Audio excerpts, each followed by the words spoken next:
Napakabigat nitong ating cake na gagawin for today's video guys. Kasi alam nyo ba kung mga ilang kilo lang naman itong bigat nitong ating cake. Kasi nga, tingnan nyo mamaya guys kung gaano ito kalaki ha.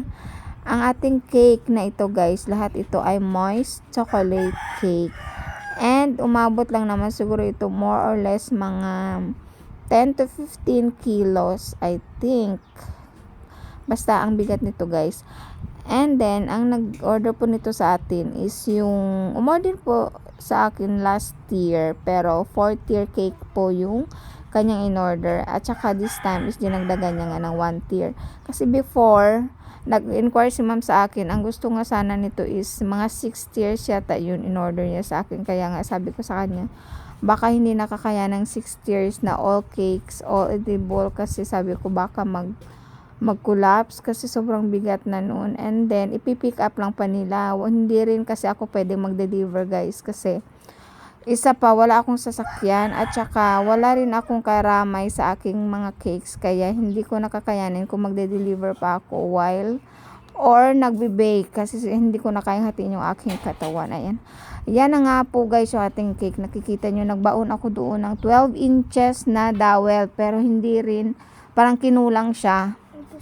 Sa 4th year lang siya nagkasya doon yung ating dowel. Kaya ang ginawa ko dyan guys, dahil dalawa yun, is naglagay na lang ako ng isa na malaking dowel din from galing dyan sa may pinaka-top na tier ng ating cake.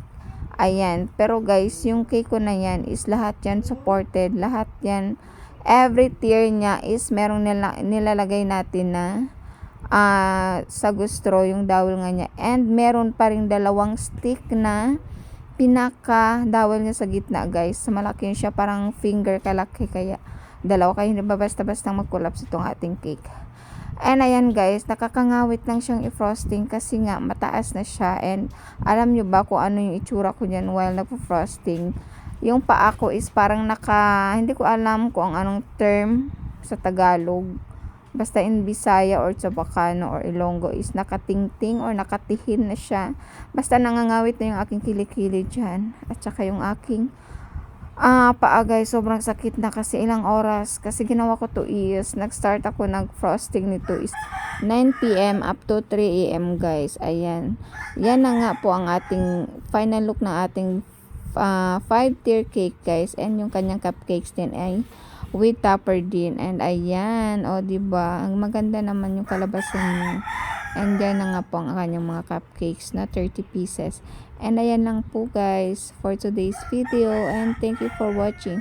Please don't forget to follow, like, and share our video guys. Bye!